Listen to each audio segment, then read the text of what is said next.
Very good morning, everyone. Hope you all must be doing great. So let's start with mock test paper series 2. This has recently been released by the institute. And we have already discussed series 1. If any of the student has missed it, I'll share the link in the description so that you can easily find that video. Okay. So let's start with the income tax portion. You know, it is for 50 marks, out of which 15 marks is your MCQ portion and 35 marks is your practical and descriptive portion, right? So let's first start with MCQ, then we will come to the descriptive as well. So division A is MCQ, which has a case study. So you know, I have already recommended in the last video as well that before reading the case study, it is better to read the questions which has been asked by the examiner. So because what will happen if you read the questions first, you will get a good idea what the examiner is exactly asking. So after reading the question, if you come to your case study, you will be able to relate, yes, this particular line, this particular paragraph, here my actual answer lies, correct? So it is better to read the questions first. So before reading the case study, I am directly coming to the question. Compute, the first question is, compute the amount of export turnover and total turnover for the purpose of computing deduction under section 10AA. So we got to know that this case study is regarding 10AA, where assessee must be having some SEZ unit. So we know that there is a deduction available in the 10AA. Also, please remember that this 10AA deduction is only available if the assessee has opted out from the default tax regime, right? So if the assessee is following optional tax regime, then only 10AA is available. If the assessee is following default tax regime 115 BAC, then 10AA will not be provided to them, correct? Okay, so here it is mentioned, right, that Sambhav has shifted out of the default tax regime under 115 BAC, so it means that he is not following default tax regime also. Anyways, so what is question number 1 about? They are asking about to compute the deduction, or they are asking about to compute the turnover, the export turnover or the total turnover. So here we have to compute only the export turnover and total turnover. They are not asking for the deduction. They are asking to compute the turnover. Okay, we'll do that. Question number 2. It says compute the amount of deduction available. Here they are asking to compute the deduction available to Sambhav under 10AA for this assessment year. So here we have to compute the deduction under 10AA. And do you remember how we calculate this deduction under 10AA? See, if the assessee must be having their unit in SEZ, right? And they must be earning some profit. So out of this profit, we have to determine how much is related to exports. So what we do is, it's a very simple formula. We take that this profit is earned on which how much turnover, denominator would be the total turnover, upon and in the numerator you have to write export turnover, so that you can get a proportion that out of this profit how much is related to export turnover, right? But now you can simply learn the formula. It is profit for that SEZ unit into export turnover upon total turnover, right? This is the formula. So we will be getting this entire 100% deduction of this amount. So it depends. It depends because section 10AA gives deduction in 15 years. In 15 years, they give deduction, right? But this 15 years is divided into 3 segments. First 5 years, next 5 years, and the last 5 years. So it depends, we are in which particular segment. If we are in first 5 years, then we can take 100% deduction. See, let's say if we are in the first 5 years of commencement of business, then it is, if we are in first 5 years, then we can claim 100% deduction. 100% deduction means profit into export turnover upon total turnover into 100%. Correct? If we are in next 5 years, let's say if our assessment year is falling somewhere over here, then we cannot claim 100%. We can only claim 50% deduction. Getting it? And in case we are in the last 5 years, again the deduction amount is 50%. But yes, there are certain other conditions also. So this is how we calculate the deduction in 15 years. First 5 years 100%, next 5 years 50, last 5 years 50. But yes, there are certain conditions also. So let's see we are in which particular year to claim this deduction. We got an idea that this question is asking about the amount of deduction which would be available to the assessee. Okay, we will compute that also. Let's come to the third question. Third question is asking us to compute the total income of Sambhav for assessment. Okay, so the third question is asking about the total income. Now we got an idea. First question is regarding the turnover. Second question is regarding the deduction under section 10AA. Third question is asking about the total income of the assessee. Now it's time to read the case study. Okay, let's read it together, guys. It says, Sambhav, age 48 years, not a senior citizen. Okay, furnishes the following particulars for the previous year.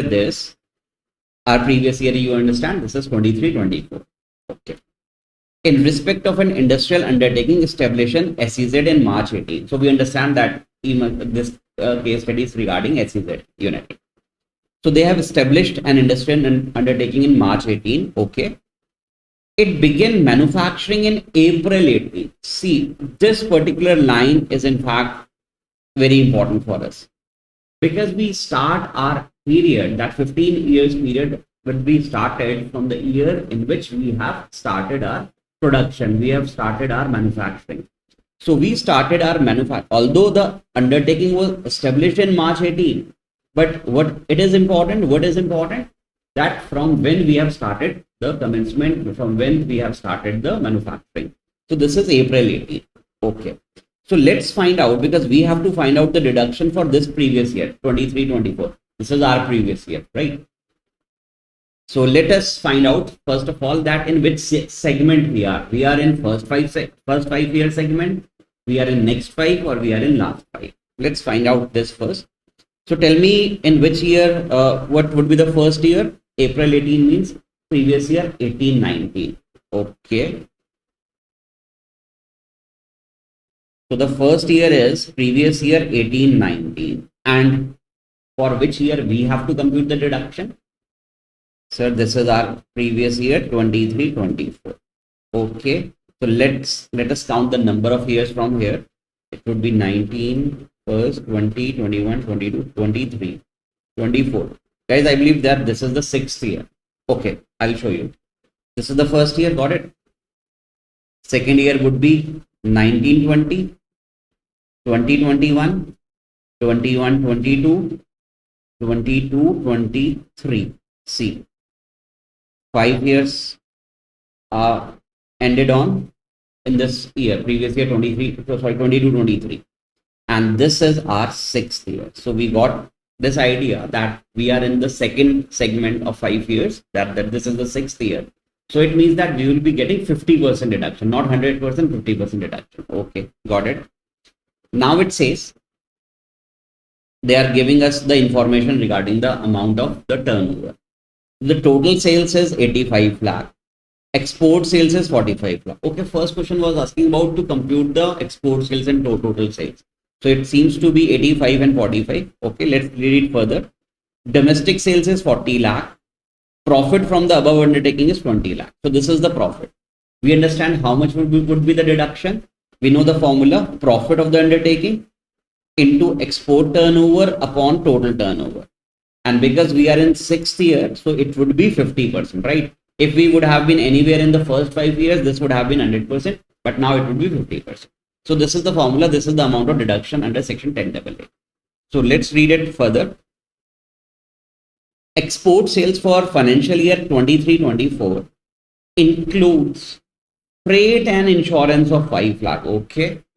So they are saying that this export sales include freight and insurance of 5 lakh for delivery of goods outside India.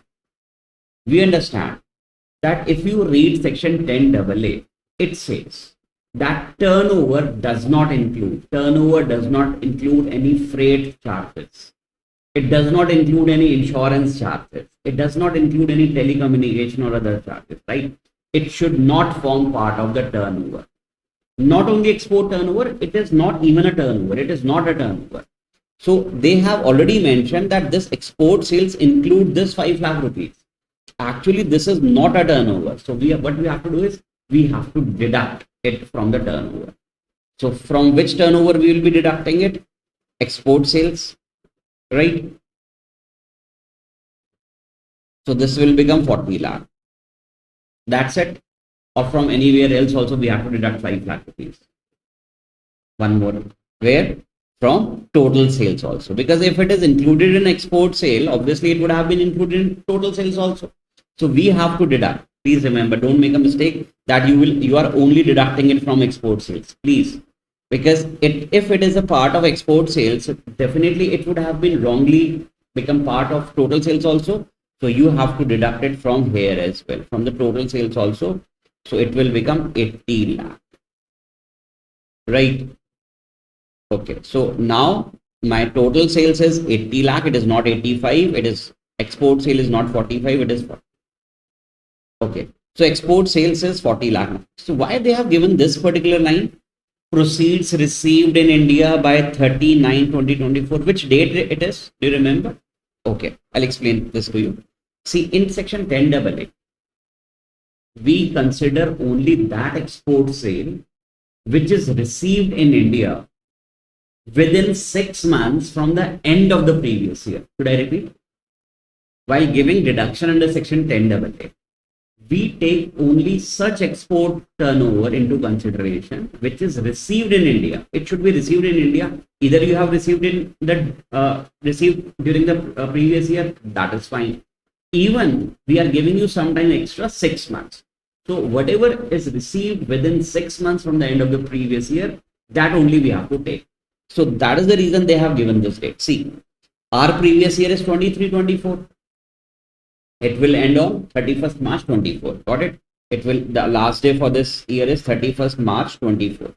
So if you add 6 months from here, you will get the date 30th September 2024.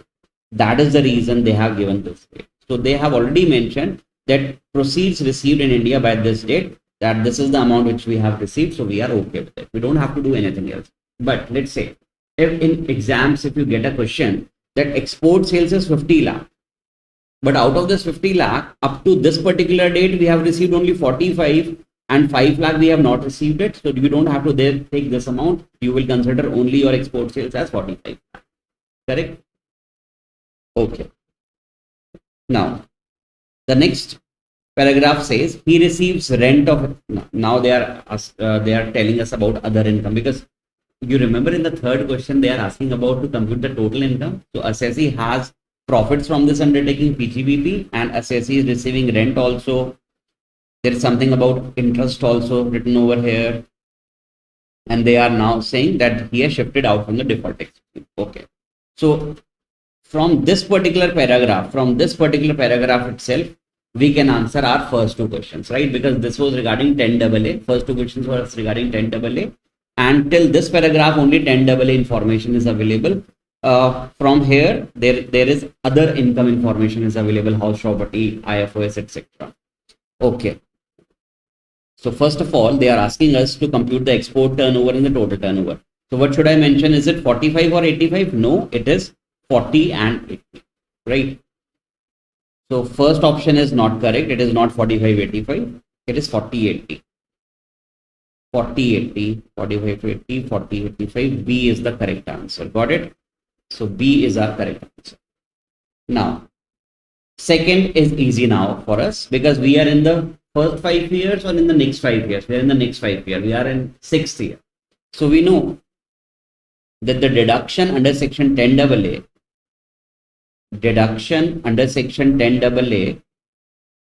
is equal to, this is what I am showing it to you. You don't have to write anything in your examination. Please don't waste your time. Over here, you can simply do this on the calculator itself, right?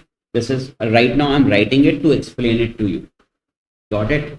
So deduction under section 10AA is equal to, we understand, profit of the undertaking into export turnover upon total turnover. And because we are in 6th year, so we have to make it 50%, not 100%, 50%.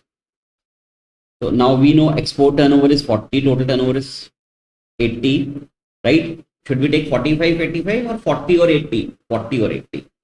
And how much was the profit, guys? 20 lakh. Okay.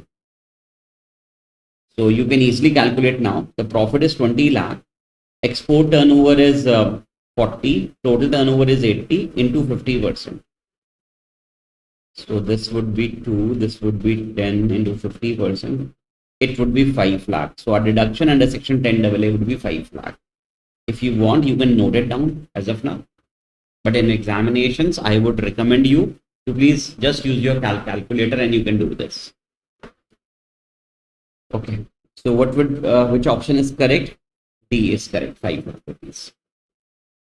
See how cleverly examiner has also provided us 10 lakh, because some students might make this mistake that they will take 100%. If they will take 100%, the amount will be 10 lakh in that case.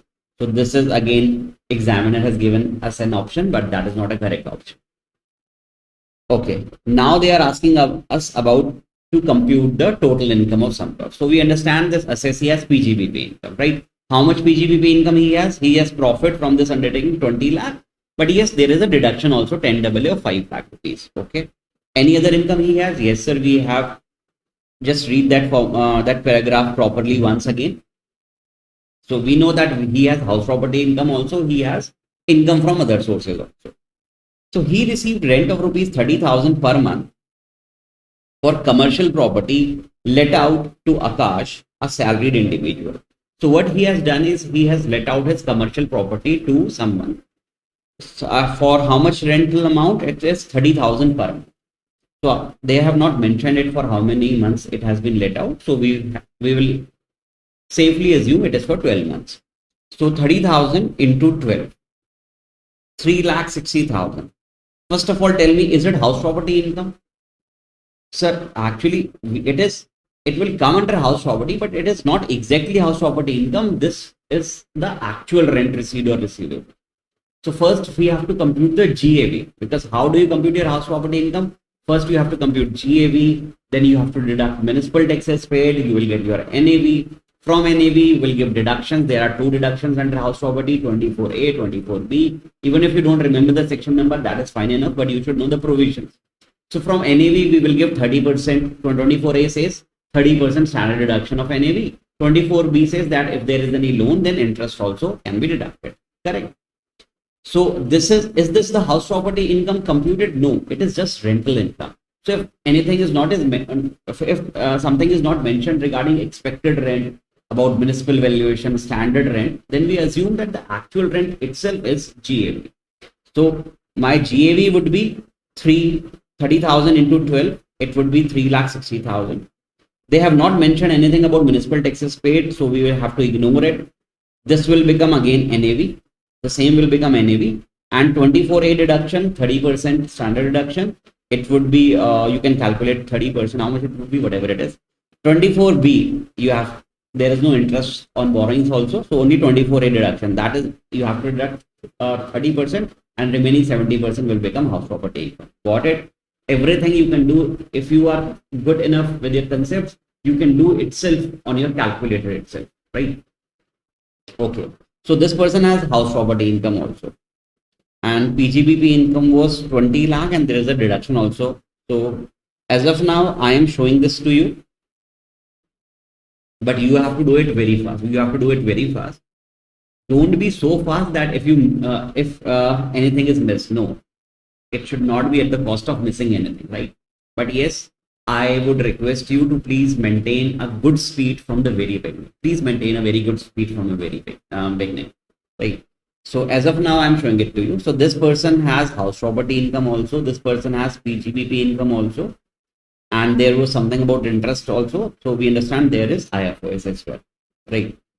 So his house property income is, as of now, I'm showing it to you. It is 30,000 into 12. That is 3,60,000, right? This you can do in your mind. So 3,60,000, nothing is mentioned about expected rent. So this will become GAV, right? 360 minus municipal taxes. There is no municipal taxes. So this will again become NAV, net annual value.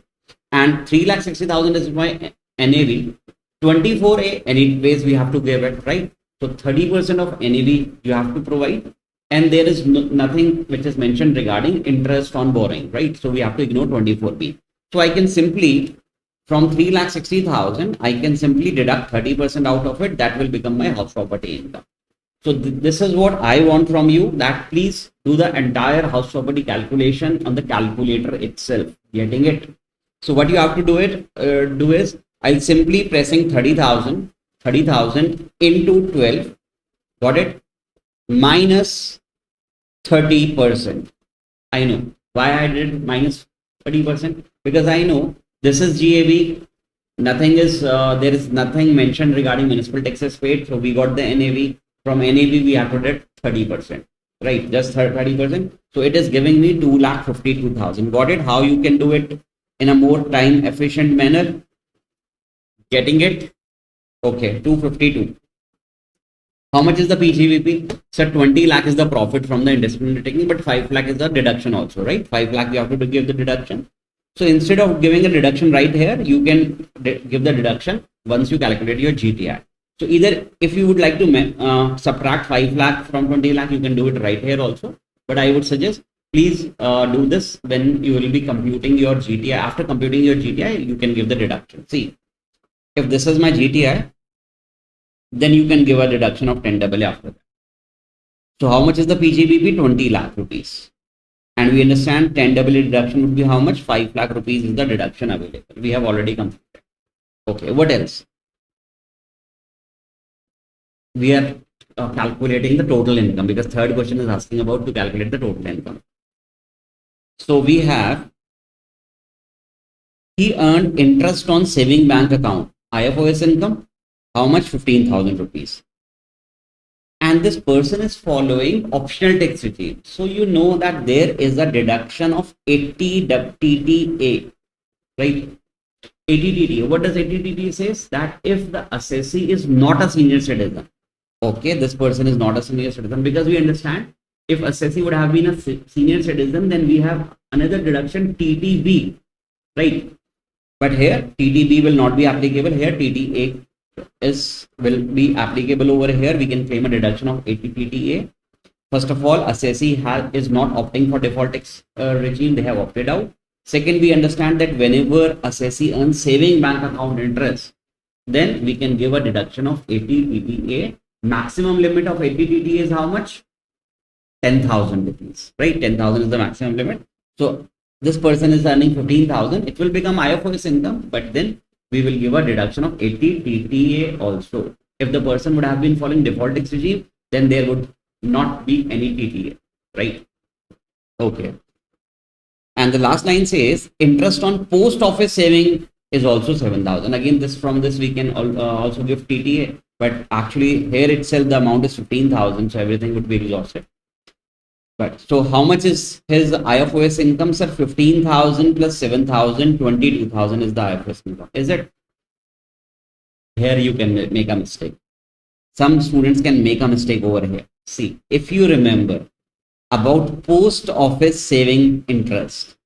See, if you have a post office saving interest in your IFOS, you have learned that from this post office saving account interest, we have a flat deduction of 3,500. We can avail a flat deduction of 3,500. And in case it is a joint account, then this 3,500 will become 7,000, right? It will be doubled. It will become 7,000. So this is a deduction which is available only from post office saving account interest. So if it is a joint account, 7,000 deduction up to 7,000. If it is a single account, not a joint account, then 3,500. So here they have not mentioned regarding any joint account. So we will assume it is a single account. So whatever is the interest of from post office saving account, please deduct 3,500 from that. So the interest is 7,000 over here. So deduct this amount. So it will become 3,500. Right? Let me write it properly. 3,500. Right? This is the IFOS income from post office interest. Let's say if this would have been 8,000, then you can deduct 3,500. In that case, it would be 4,500. Whatever is the interest from post office saving, please deduct 3,500 from that. If it is a single account, if it is a joint account, then 7,000. If nothing is mentioned regarding the joint account, always presume it's a single account, because generally, practically also these are single accounts, right? So how much would be the IFOS income now? 15,000 plus 7,000 or 15,000 after this deduction, 3,500. So it will become 18,500. Got it? 15,000 this one, and 3,500 this one, right? How this we have calculated 7,000 minus this amount, this is 3,500. So 18,500. Sambhav has shifted out from the default tax regime, nothing else is mentioned. So now we understand that this assessee has house property income also, that we have already calculated. PGBP income also, that is what it has been given to us. And IFRS income also 18,500. Some people can make a mistake over there. They will forget about that 3,500 deduction. Okay. And then we have 80 TTA also. And because saving bank account interest and post office saving account interest is 18,500, but the maximum limit of 80 TTA is how much? 10,000.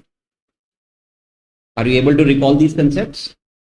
Okay. So now you can calculate your GTI. 2,52,000 plus this minus 5,10,000. 252,000 plus 20 lakh plus 18,500. So this is 22,70,500 minus the all this. We got 17,60,500. So this should be your final answer. This is our option 1765, right? See how cleverly examiner has given this option also, because examiner know that most of the students will forget that 3,500. See, if we would not have given that 3,500 deduction, my income would have been increased by 3,500, right? So how much it would be then? 1764. See how cleverly examiner has given this option also. So student will think that we have applied everything, but they have forgotten. They could miss that point of 3,500. So please don't miss that in your examination. That is why doing all these practice questions, doing MTPs, past year questions, and specifically your study material questions are very, very important. Because once you practice, you actually know how to apply those provisions. If you just simply waste your time in just reading the provisions, and if you're not looking at the questions, then it is just half that, right? So it is good that if you complement your study by solving the questions also.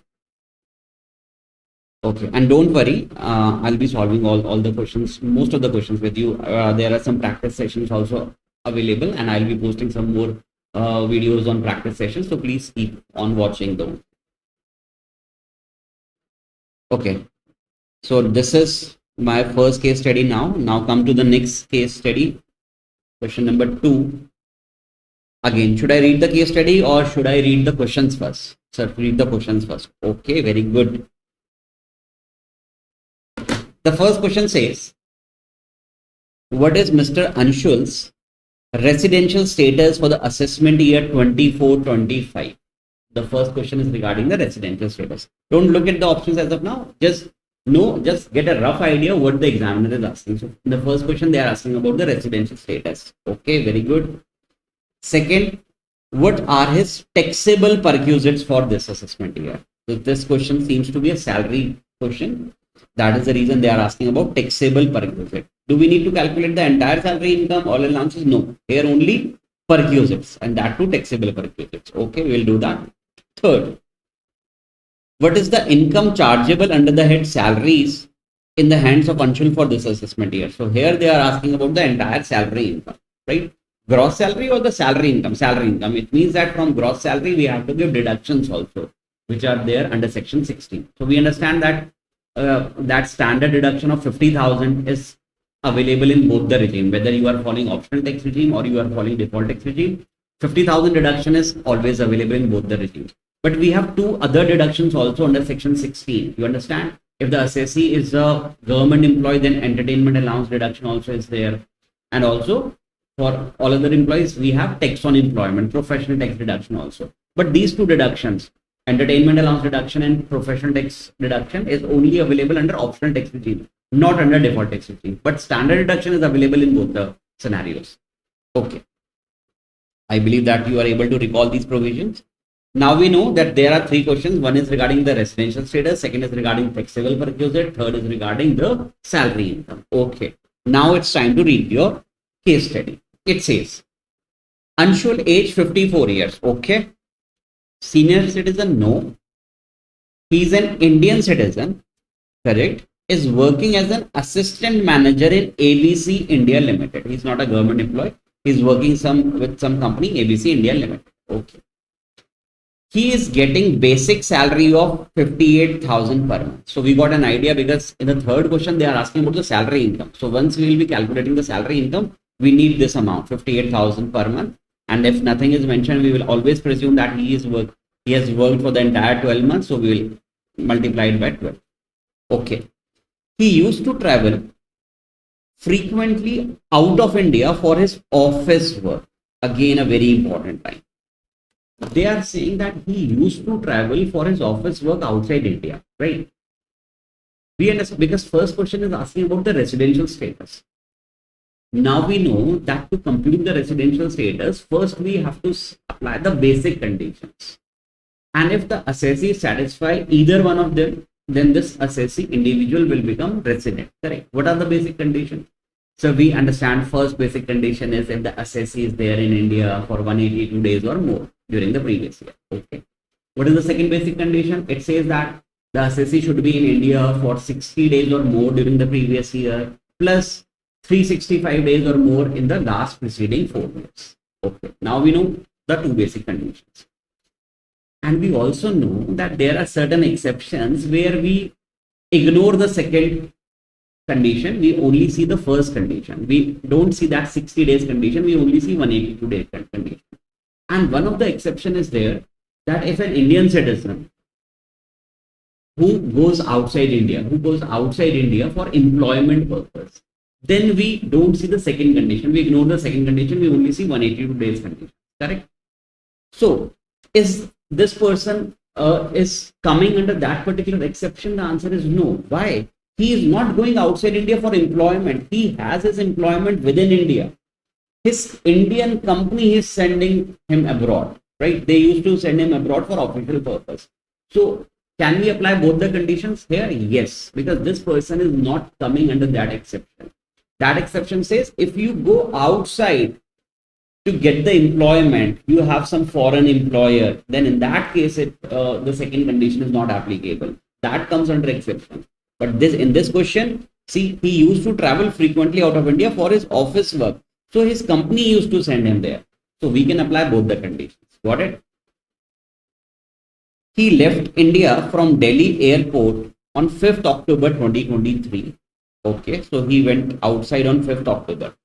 The day he goes outside India, the day when he comes to India, both the days are counted as present in India. Got it? So we have to take 5th October also into consideration when we'll be counting the number of days in India. So he left India on 5th October and returned India on 2nd April 2024. See, our previous year is 23-24, right? He went outside during this year on 5th October 2023. This is the date which falls in this year. So he went during our previous year. And when he came back, did he came back in this year or he came back in next previous year? Sir, he came back on 2nd April 24. That is next previous year. So in this year, he was in India from April 23 onwards till April, May, June, July, August, September until 5th of October. So we have to compute these dates. Okay.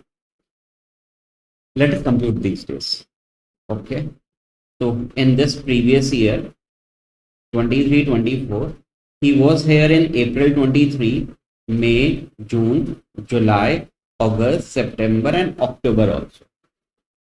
April entire 30 days, May 31, June 30, July 31, August 31, September 30, August 5 days, right? On 5th October, he went outside. So we will calculate that 5th October also. So how many days it is coming? So if you calculate 1, 2, 3, 4, 5, 6, 180, 181, 182, 180, it is exceeding 182, right? So it is more than 180, it is 182 days or more, correct? So it is already coming. I am not calculating the exact. Should I calculate the exact number? Not required. We just want 182 days or more, and he has satisfied the first condition itself. So there is no need to apply the second condition because he has satisfied the first condition itself. So this person become resident. So if this person has become a resident, then we have to determine whether the person is ordinary resident or not ordinary resident. Let's see. Okay. From here could find out that this person is a resident, right? Is he a non-resident? No, because he is there in India for 182 days or more during our previous year. So anyway, he is resident. So let's find it out whether he is ordinary or not ordinary. For that, we require the information related to last 7 years or last 10 years also. Okay, let's see. For previous year 23-24, following information are relevant. Okay. DNS allowance is 10% of basic. So we understand the basic is 58,000 per month. So DNS allowance is 10% of this amount. Considered for retirement purposes. Okay, 100% forms part of retirement benefits. That we will see if we require this information. Bonus 98,000. Okay. We have to calculate taxable perquisite. Whether bonus comes in the definition of perquisite? No. It is salary income. It is taxable, but it is not perquisite, right? So bonus we require in while giving the answer of question number 3, where we have to calculate the total salary income, right? Okay, so he has bonus. Medical allowance paid during this year. You understand medical allowances. Allowances are generally fully taxable. So medical allowances is fully taxable, 60,000 rupees. He was also reimbursed medical bill of his mother amounting to rupees 15,000. See, this is the advantage of reading the questions first. Why? Because we know that we have to calculate perquisite. And is this a perquisite? The C1, medical allowance. No, sir, it is an allowance. Okay. Is this a perquisite? Yes. We are reimbursing the medical bill. It is a medical facility. It is a perquisite, right? And so this is a perquisite. Okay. Now tell me that whether, because why we need perquisite? In question number 2, they require taxable perquisite. Now tell me whether this 15,000 is a taxable perquisite? Yes. Because we understand medical facility, if it is provided in a government hospital, or it is provided in employer's hospital, or it is provided in the approved hospital for prescribed disease, then only it is exempt. Otherwise, for other things, it is always fully taxable. So 15,000 is fully taxable perquisite. Okay. E point says he was also reimbursed salary of house servant of 4,000 per month. Again, a perquisite. Domestic servant. So he has been provided, or he has been reimbursed the salary of his domestic servant. How much? 4,000 per month into 12. That is 48,000 is a perquisite amount. Let us assume it is for 12 months. Okay. Professional, if they will say anything that if it is provided for few months less than 12 months, then we have to do it accordingly. Otherwise, we will assume that it is for 12 months. Getting it? Okay. F point says professional tax paid by employer amounting to rupees 2,500. We have to pay our own professional tax, that is tax on employment. But if our employer is paying this on our behalf, it becomes a perquisite. It becomes a facility. Then again, it is also a taxable perquisite. This is also a perquisite. Okay. G point says 400 equity shares allotted by ABC India Limited at the rate of 250 per share against the market value of 350 on the date of exercise of the option. Okay. So here there is a perquisite sweat equity share. How many shares I am getting? 400. I'm not getting, the assessee is getting 400 shares. Okay. For how much amount? Sir, the share value is the fair market value on the date of exercise of the option is 350 and the assessee is just paying 250. So how much benefit? 100 rupees per share. So for 400 into 100 rupees per share is the benefit. 40,000 is again the perquisite. So these are all are perquisite. Here it is 40,000. Okay. Anshul has exercised the option to shift out of the default tax regime. Okay, again he is following optional tax regime. Fine enough. Based on the above facts. Okay, now our case study is over. The first question was regarding the residential status. We found out that this person is a resident. Then we have to determine whether ordinary or not ordinary. For that, we require the information related to last 7 years and last 10 years.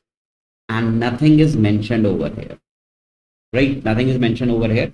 So let us look at the options.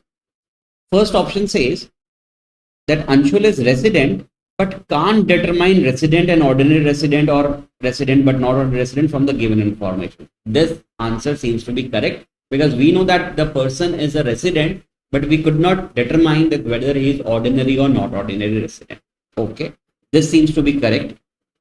Let us read other options also. Non-resident, no. He is resident because he is there. He was in India for 182 days or more. Resident but not ordinary, resident and ordinary, no, we cannot determine it because we don't have information of last 7 years and 10 years. So all these B, C, D are not correct. First is a correct option.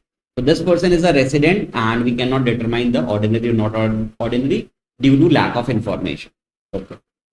Second question was regarding taxable perquisite, right? It was asking about taxable perquisite. Now we know how much is the taxable perquisite.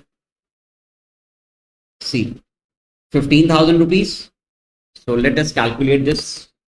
15,000 rupees is a taxable perquisite, and in E, reimbursement of salary 4,000 into 12, 48,000 plus professional tax paid by the employer on our behalf, that is also a perquisite, 2,400 plus 40,000 rupees we have calculated.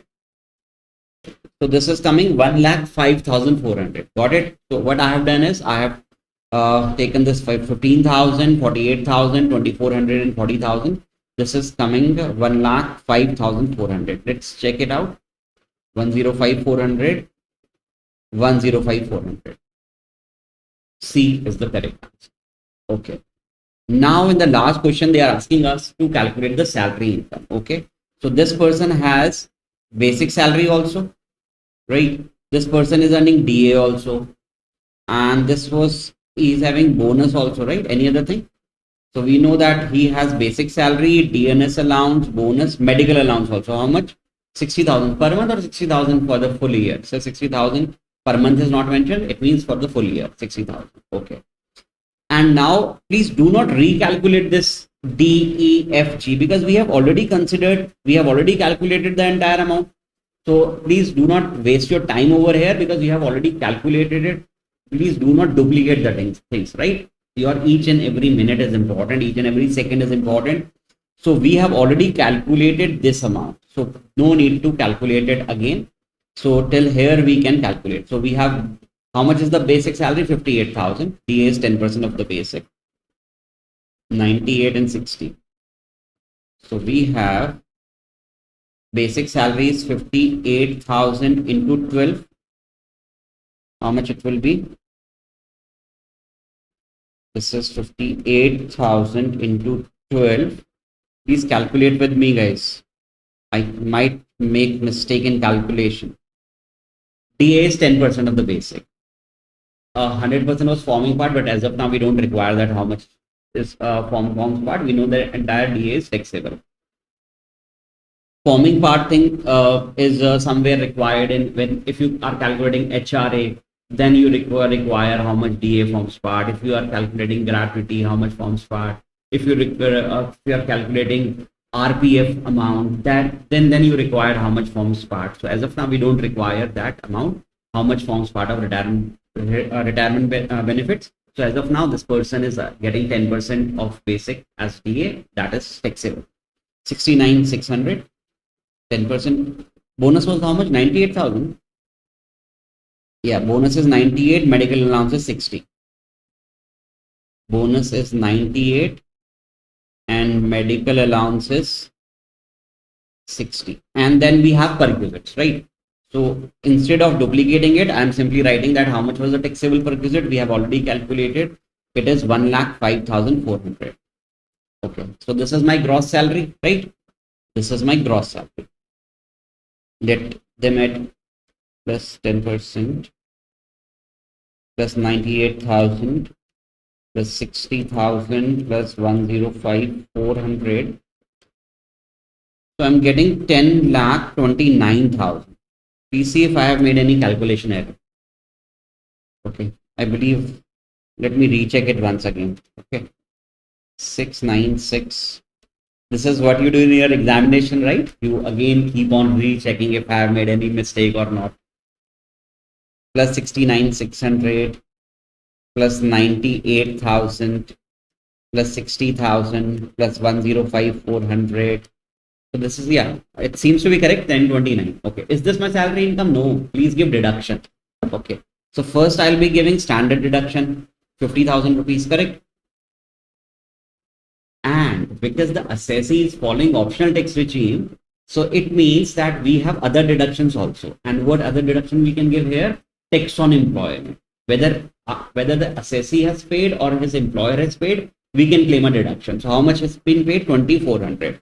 So these are the two deductions. If the assessee would have been following default tax regime, then you cannot give this deduction, right? Then only standard deduction is available, no other deduction. But in optional tax regime, if you opt out from default, this is also available, right?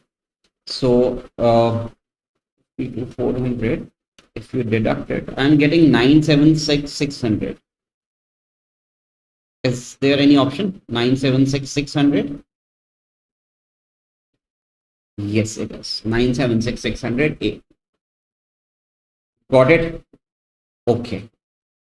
Now our case studies are done. Come to question number 3 now.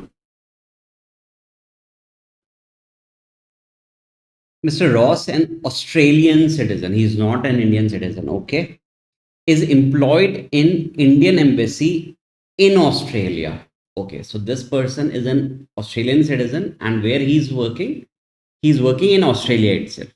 Although he's working in an Indian office, but that where he's rendering his services outside India, and he's also not an Indian citizen. Okay, he is a non-resident also for assessment year 24-25. So this person is a non-resident also.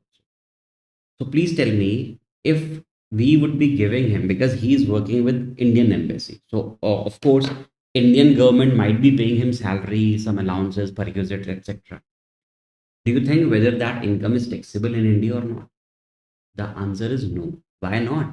Because this person is a non-resident. First of all, his global income is not taxable, right? Second thing, is the income getting arised in India? The answer is no. Where he's working in Australia. And he's also not an Indian citizen. So his income will not be deemed to accrue or arise in India. You might be thinking that you have learned a concept. It was in section 9. In section 9, if you remember, then you have learned that if a person is Indian citizen, see, this is important. If the person is Indian citizen, he might be non-resident also. But if he receives, and if he is working abroad, if an Indian citizen is working abroad, and if Indian government pays him salary, then that income is deemed to accrue or arise in India. But section 9 applies to whom? If the person is an Indian citizen, then this income, although he might be non-resident, this Indian citizen might be non-resident. But section 9 says that if you are an Indian citizen, you are getting salary from Indian government, then that income is deemed to accrue or arise in India. That is taxable, right? But in this case, it will not become taxable. Why? Section 9 will not apply because this person is an Australian citizen. Got it? So this person is a non-resident. His global income is not taxable. Second thing, where the amount is getting a rise, it is in Australia itself. It is not in India. Section 9 will not apply. Right? Let's see where he's getting this amounts of salary. So he received salary and allowances in Australia from Government of India, and he is getting received also that in Australia. So neither the income is arising in India nor the income is received in India. So it should not be taxable, right? Okay. So he receives salary and allowances in Australia from Government of India for this year for services rendered by him in Australia. So anyways, he's rendering his services in Australia. In addition, he was allowed perquisites by the government. Which of the following statements are correct? Salary, allowances, and perquisites received outside India are not taxable in the hands of Mr. Ross since he is non-resident. This, I am agreeing with this particular option. This should be correct option, right? Let us read the other ones also. Salary, allowances, and perquisites received outside India by Ross are taxable. No, this is not correct. It is not taxable. They are exempt. Section 9 will not apply over here. That applies only to Indian resident. Indian citizen. C point. Salary received by Ross is taxable in the hands of India, but allowances and perquisites are exempt. No. Even salary is not taxable. Salary received by Ross is exempt in India, but allowances and perquisites are taxable. No, nothing would be taxable. The answer is A. Okay, right? And also, please remember that section 9 thing. Section 9 thing, I'm again repeating. So it says, section 9 says, there are so many things mentioned in section 9. One of the thing is that if you are an Indian citizen, if the assessee is an Indian citizen, and even if this person is non-resident also, then also section 9 will apply. So if you are an Indian citizen and if you are working abroad, if you are working outside India, if you are working abroad, and if you are receiving salary from government of India, then this income, this salary is regarded as deemed to accrue or arise in India, and it will be taxable. It will be taxable. Then in that case, it would have been taxable. Correct. But please remember, in the chapter of salary, we also see that if we give to this person, to Indian citizen, if we are giving him allowances, if we are giving him perquisite, commonly they are called as foreign allowances because we are giving it outside India, or foreign perquisites. So these foreign allowances and foreign perquisites are exempt in a sense. So only basic salary would be taxable in this case if this person would have been Indian citizen. Got it? Are you able to recall this concept? But now this concept, section 9 concept, will not apply here because our assessee in our question, it is not an Indian citizen, he's rather an Australian citizen. So nothing would be taxable over here. Point number A is, option number A is correct. Okay. The fourth one. Which of the following returns can be revised under section 139.5? So we understand 139.5 is related to revised return. 139.4 is related to belated return. Okay. So which type of return can be revised? So here it is mentioned that any return which is filed under section 139.1 or 139.4, belated return also you can revise, normal return also. 139.1 is a normal return which you submit on or before the due date, right? So return 139.1, 139.4 can be revised. We know that. Okay. So a return of income filed under section 139.1, can it be revised? Yes, it can be revised. A belated return filed under 139.4, yes, it is written in 139.5 itself that you can revise these two returns. A loss return filed under section 139, can it be revised? Sir, it is not written over here. Can it be revised? Yes, this also can be revised. Because you understand, see, 139.3 is nothing but a loss return. Actually, it is equivalent to 139.1. It is equivalent to, in fact, it is equal to 139.1, I would say. The only difference is that 139.3 is a loss return, 139.1 is a positive return. Both are filed within the due date of ROI. They both are filed within the due date of ROI. So 139.3 and 139.1 are both same. Only the difference is positive and negative, right? All the provisions which are applicable to 139.1 will also be applicable to 139.3. So it means if 139.1 can be revised, then 139.3 can also be revised because the same provisions applies to 139.3 as well. So here all these three returns can be revised. So the answer would be D, 1, 2, and 3. You can revise all these four returns. Got it? Okay. So this was MCQ portion. Now we are coming to our descriptive question. Question number 1, you understand it is a total income question, mainly of PGBP, but it contains some other provisions also of other heads, deductions, TDS, etc. Also, mainly it is PGBP. So it is of 15 marks, which is compulsory. And out of the remaining 3 from question number 2, 3, and 4, you have to select any 2 questions, right? And as I have already discussed in the last MTP discussion also, that see, question number 1 is bit time consuming. It is time consuming. No doubt it would consume your time in examinations. So what I have suggested to you in the last lecture also, that please, first of all, attempt your MCQ portion and attempt your MCQs portion. Second, you should attempt your optional portion. Optional portion is that out of question number 2, 3, and 4, you have to attempt any 2. Please attempt those first before coming to this question, because this question is going to consume your time. No doubt it will consume your time. So some students actually make this mistake that they pick this question first and they end up in wasting their time, because this question sometimes might consume 40 minutes and sometimes even up to 60 minutes also. So please at least you are done with all other questions, then you are doing this particular question, right? And please always maintain, this is something which I always recommend, please do maintain your speed from the very beginning. Don't be too fast, but actually you should be a bit faster, right? And maintain this momentum from the very beginning, correct? Okay. So let's, as of now, because we are doing practice, so as of now, I'm taking question number one first, because we are just doing practice. But for your examination, I would suggest please pick it up at the last. Okay. Miss Farah, age 40 years. First of all, please understand what the question exactly is asking. So the question is asking, compute total income and net tax payable. Okay. So we have to compute the total income and the tax payable as per the most beneficial taxation scheme of Ms. Farah for this assessment year. So tell me which option we have to follow. We have to follow default tax regime or we have to follow optional tax regime. Sir, here the examiner wants us to tell that which is the most beneficial taxation scheme. So it means that the examiner is asking us both the regimes. So we have to calculate as per default regime also, then we have to calculate as per optional regime also. Got it? Okay, and then we have to comment as well that which option is better for the assessee. So now we know that we have to calculate by both the options. So let's read the question now. It says, Miss Farah, let us read it this way. Miss Farah, age 40 years, is an advocate taxation. Okay, she is a practicing advocate, PGBP income.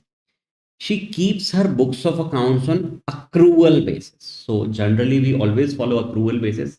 If they would not have even mentioned, then we always follow accrual. That is mercantile system basis also. But in case if your question says that assessee follows cash basis, then you have to specifically, if the question specifically says that your assessee is following cash basis of accounting, then you have to follow cash basis. Then you have to allow all your expenses, you have to consider all your income on your payment basis or receipt basis only, right? Right? Whatever has been paid would be considered as the expense for that year, right? But here the assessee is following accrual basis, so you understand that you will be allowing all your expenses, you will be taking all your income on accrual basis only. But yes, there is a section 43B also which says that certain expenses which are allowed only on actual payment. That we will see if it is there or not. Okay. So here, as of now, we understood that the assessee is having PGBP income. She is an advocate, not a senior citizen, and following their accounts on accrual basis. Okay. Her P&L account for the year ended this is as follows. Okay, so P&L account is given to us and the net profit is this much. So she has a profit from her P&L account. So what should be our approach? First of all, we have to look at our debit side.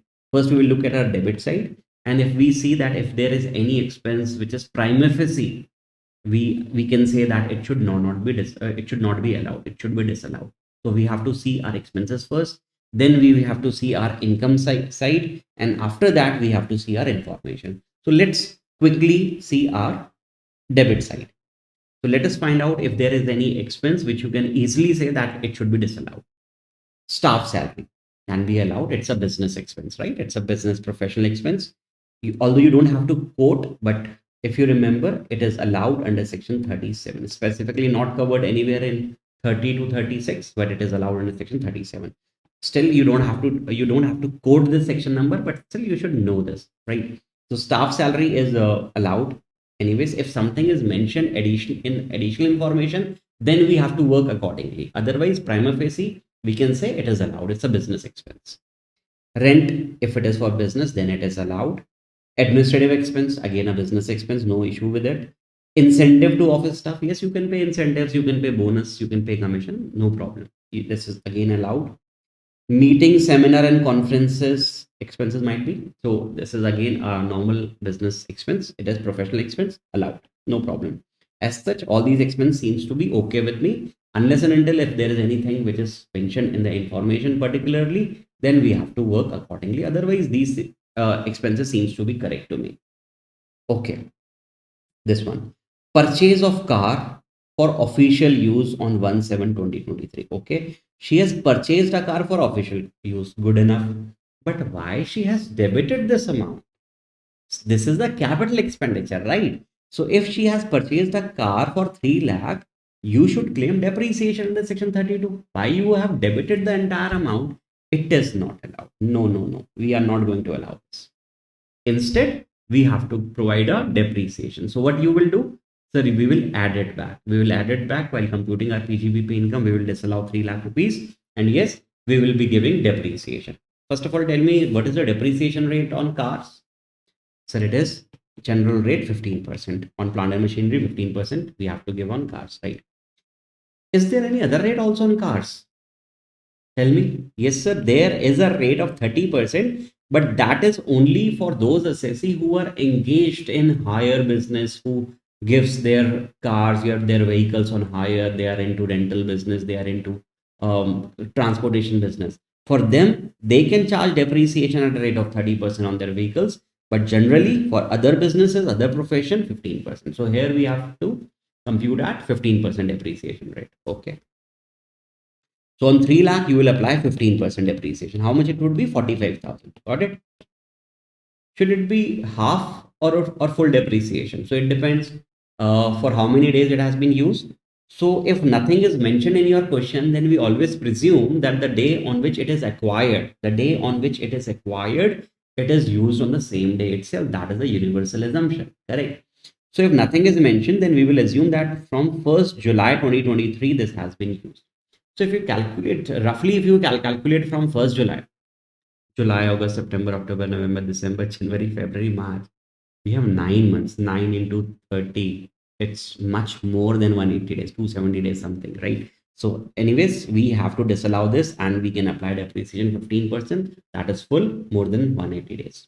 Okay, 180 days or more. In fact, if it is exact 180 days also, full depreciation. Okay. Repairs and maintenance of cars, normally it is allowed, no problem. If you ask me the section is 31. 31 is repairs of machine, right? Repairs of machine, insurance of machine, repairs of furniture. Although you don't have to mention the section, but yes, it is allowed. Anyways, it's a business expense. We know this. Traveling expenses, yes, if they are related to your professional work, then again it is allowed. Municipal taxes paid in respect of house property, 9,000 rupees. What it is? Sir, there should be a house property and the assessee has paid municipal taxes. So is it a business expense? No, it is not a business expense. It should go in while computing house property. Let us see. Yeah, see here it is mentioned. Rent received in respect of house property, 90,000 rupees.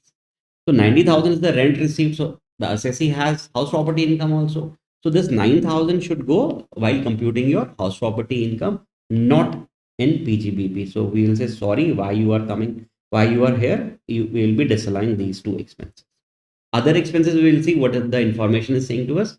But prima facie, these two expenses would be disallowed. And please remember, on this car, you have to provide depreciation also.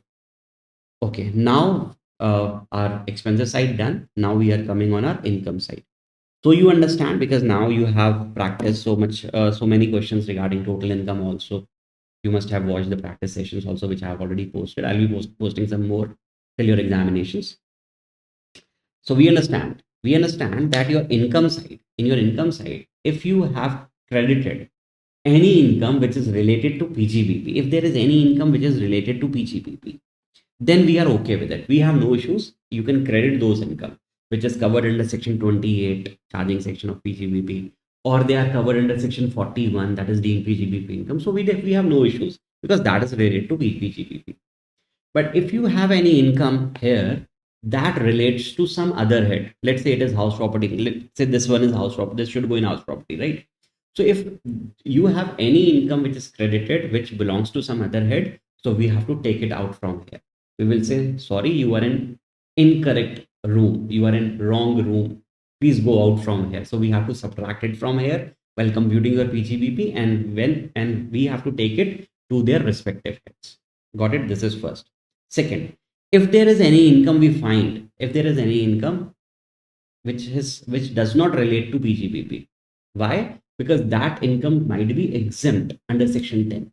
So we will say, sorry, you have to go out from here. We will subtract it from here.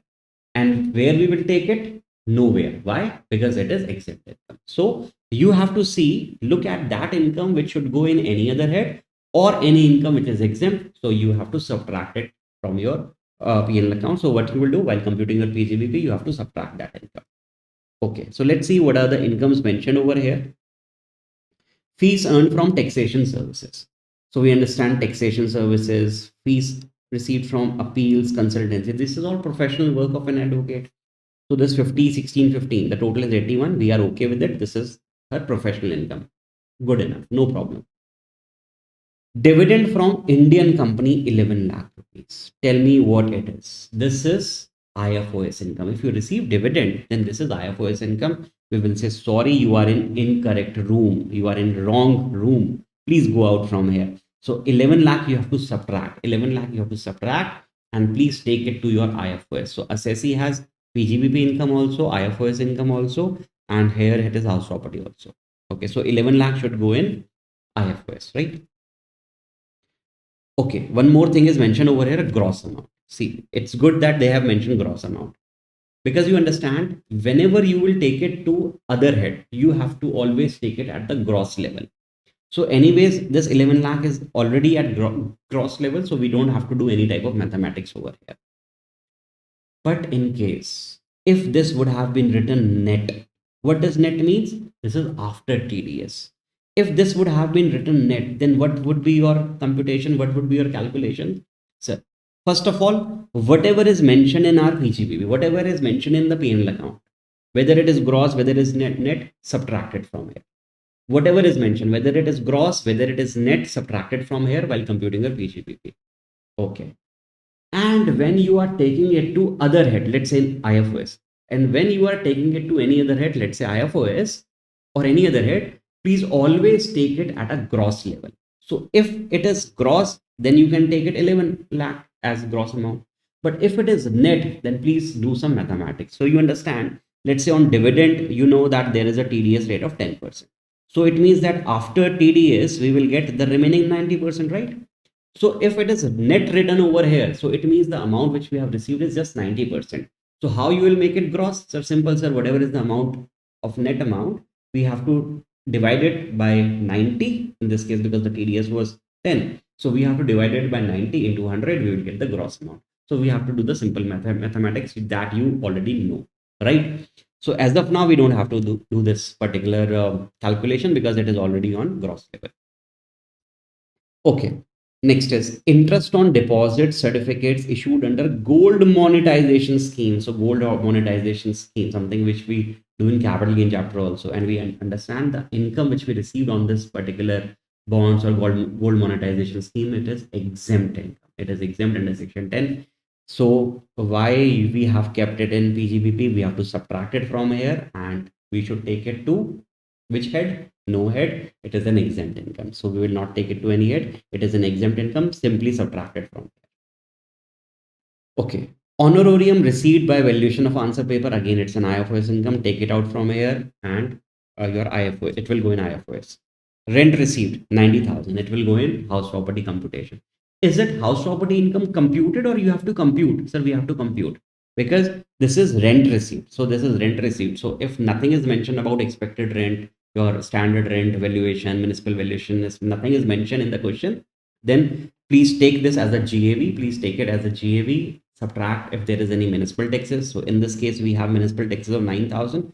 So 90,000 minus 9,000, it will become your NAV 81,000. And from 81,000, you know that there are two reductions available, 24A, 24B. 24A is standard deduction, 30% of NAV. So first you have to give 30% deduction of this from this amount. And if there is any interest on borrowing, then you have to give 24B also. If there is no interest, then leave it.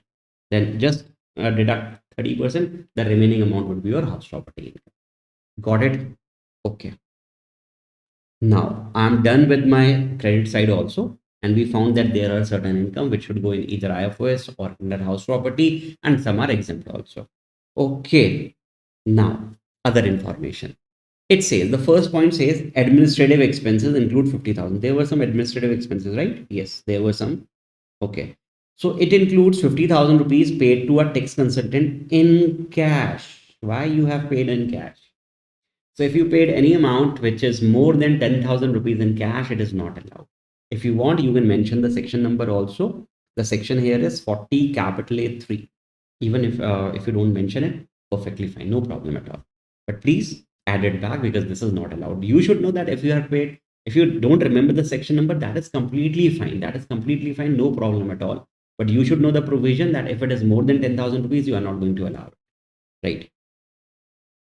Second point says, traveling expenses include expenditure incurred on foreign professional tour of 50,000 rupees, which was within the RBI norms. Okay, which was within the RBI norms. This information is not that relevant. So there were some traveling expenses, and it includes 50,000 rupees, which is related to foreign professional tours. So is it a business expense? The answer is yes, sir. It is for professional. It is not for personal nature. If this would have been for personal tour, then we would have not allowed it, right? Then we would have disallowed it. We will add it back. But here it is for professional nature, and we have already debited, so there is no requirement to do any kind of calculation. So what we have to do this for this thing? Nothing, sir. This has to be ignored. This has to be ignored. So simply ignore this? No, don't simply ignore this. See, if examiner has given you some information and it has to be ignored because and now you are ignoring it. So can we say this, sir, just ignore this information? No. Please give some respect to the examiner. Then only he will give you marks. Okay. So what you have to do is if you are ignoring any of their adjustment, if you are ignoring any of their information, because that we don't have to consider in our computation, that is the reason we are ignoring it. So you have to tell the examiner that you are ignoring his information. Please tell him that, sir, don't tell this that we are ignoring it. Just tell in this way. You have to just write one or two lines, maximum two lines, simple plain English. Maximum one, I suggest one, maximum two lines. Just mention one or two lines to him that these are related to profession. These foreign tour is related to a professional tour. Therefore, allowed. That's it. Nothing else. Right? Please don't write a story. Don't waste your time in writing these stories. Only one or two lines. But please, you have to write it because if you are ignoring it, then examiner will not be able to understand that why you are ignoring it. Might be there might be situation that some students ignore any information because they don't know about that information, right? So you have to tell the examiner, boss, we are ignoring your information. Why? Because it has to be ignored. And don't use this word, we are ignoring it, right? Please write it that this is related to foreign professional tour. Therefore, it is a business expense, a professional expense. Third point. So here you have to write a note. Just give a one-liner or maximum two-liner note. Simple, plain English, nothing else. Third. Okay. Miss Farah paid medical insurance premium for her parents, senior citizen and not dependent on her, online amounting rupees 47,000. She also paid 8,500 by cash towards preventive health checkup for herself and her spouse. So they are referring to 80D over here. First of all, because we have to compute our total income and tax payable as per default regime also and as per optional regime also. So we understand 80D is not available under default regime. So we will not be giving 80D under default regime. We will simply mention not available. But in optional tax regime, when he is opting out from the default tax regime, in optional regime, we can give 80D deduction. So how much is the 80D deduction over here is? So we understand if the assessee has paid for himself or herself or her spouse or for their dependent children only, then the limit is 25,000. If the assessee or his spouse is a senior citizen, then the limit is 50,000 rupees. And similarly for parents also we can give, there is a separate limit of 25,000, and if they are senior citizen, then it is 50,000.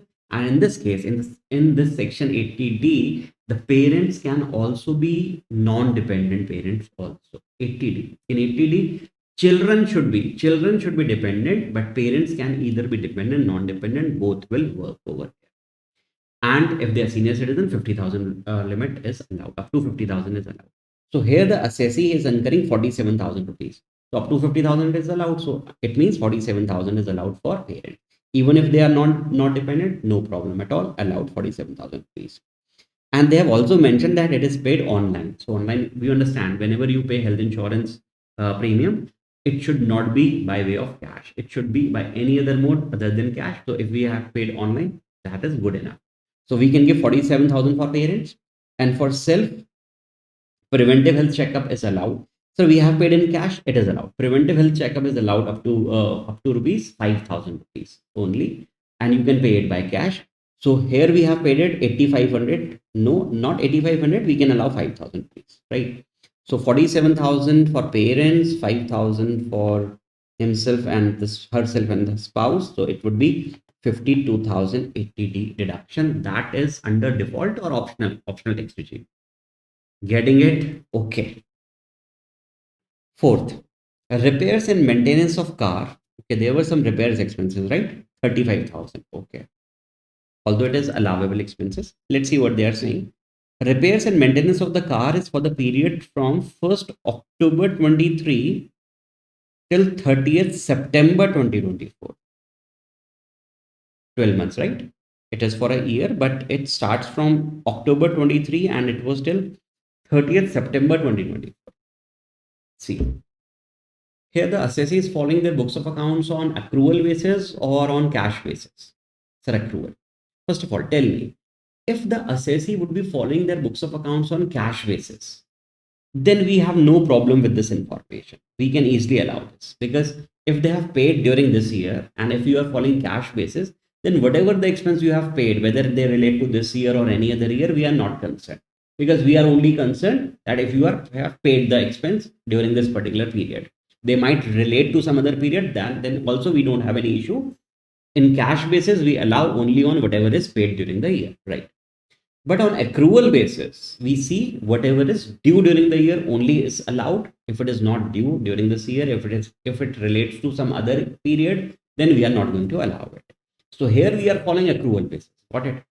And if you see that these expenses are paid for a year, but some part of it relates to some other period, next period. So let's see, let's find it out. See, it's from this date, October 23 till they are saying September 24, right? So it is a period of 12 months, but actually October, November, December, January, 6 months are falling in R period, right? So R period is ending on 31st March 24. So these 6 months are falling in our period, but this remaining one is falling in some other period. This is in previous year 24-25, right? So we can allow only those expenses which are related to our period, because we are following accrual basis of accounting.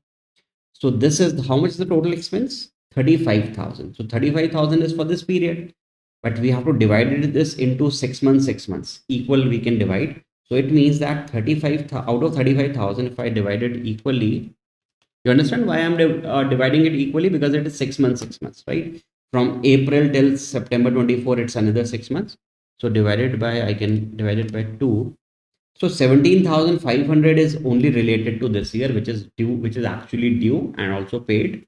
But this, although paid this year, but they are related to next previous year. So we cannot allow this 17,500. Had it been cash basis of accounting, we would not have any issue. We would have allowed entire 35,000. But in this case, because we are following accrual basis, so any expense which is related to some other period should not be allowed. So 17,500 will not be allowed out of this. So we have to disallow 17,500. Got it? 6 months, 6 months equal. Okay. Next information. She has paid 1 lakh rupees towards advance tax during the previous year 23-24. She has paid advance tax. Why do you need this information? Because here the examiner is asking us for the tax payable, right? He's asking about the tax liability or the tax payable. Tax payable. Do you know the difference between tax liability and tax payable? I have already told you in the last, I believe, MTP also, or in some other practice session. Let me quickly revise that. See, first of all, you know that you have to calculate total income, right? First, you calculate total income, whatever is the total income. Then you calculate the tax liability. This is called tax liability, which you have to calculate on this total income. Let's say this total income, let's say it is 20 lakh. So whatever is the tax liability on this 20 lakh, you have to calculate this tax liability. This is called tax liability.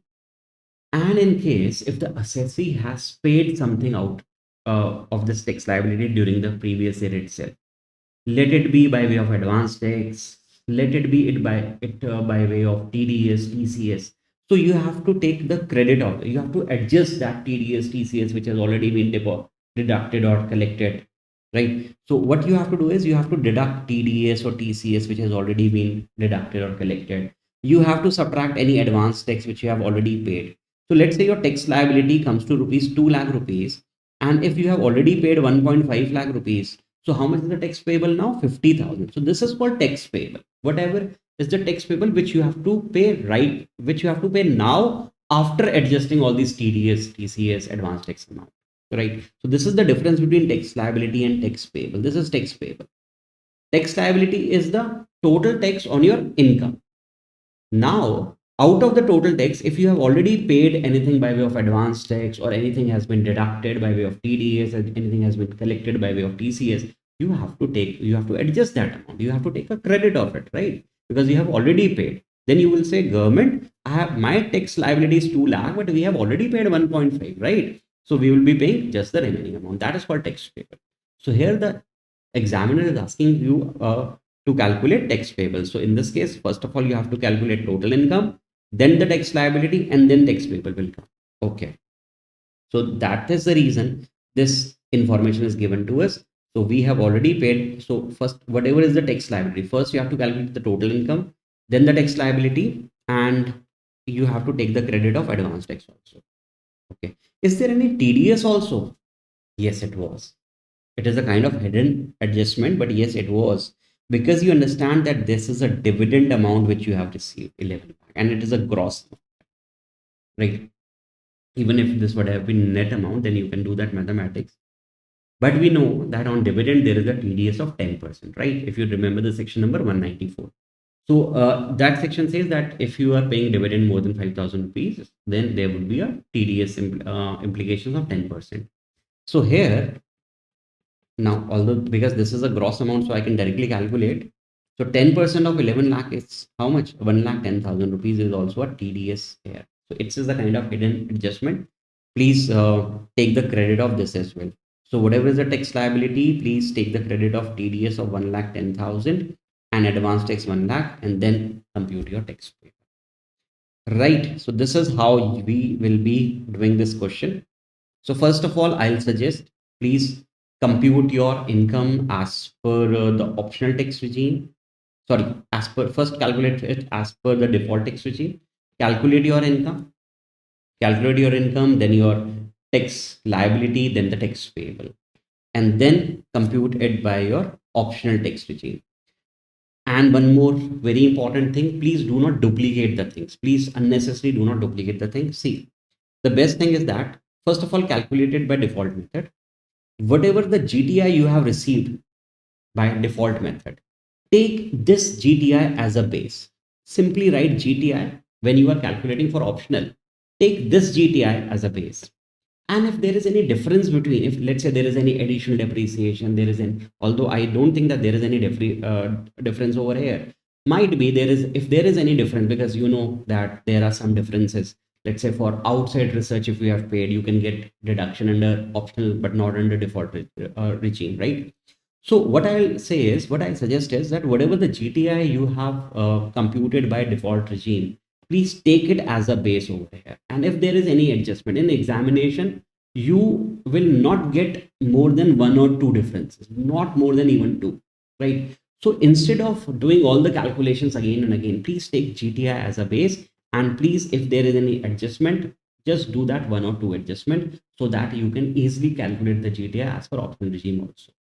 And from that GTI, then you can give your chapter 6A deduction, and then you can compute your tax liability and tax payable, right? So let's start with this question. I would now suggest you that you can pause the video right here.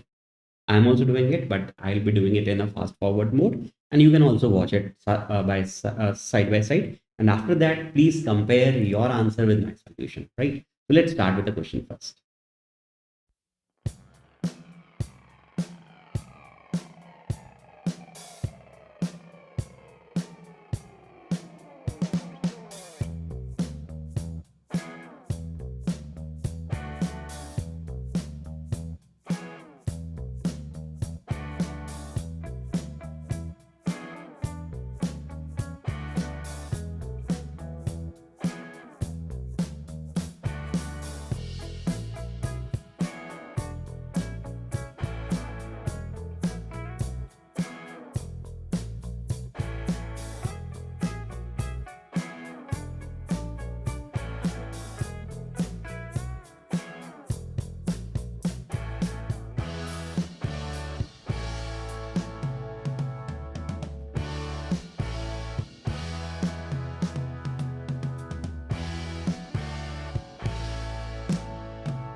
Okay, I believe you have done the question. So this is my solution.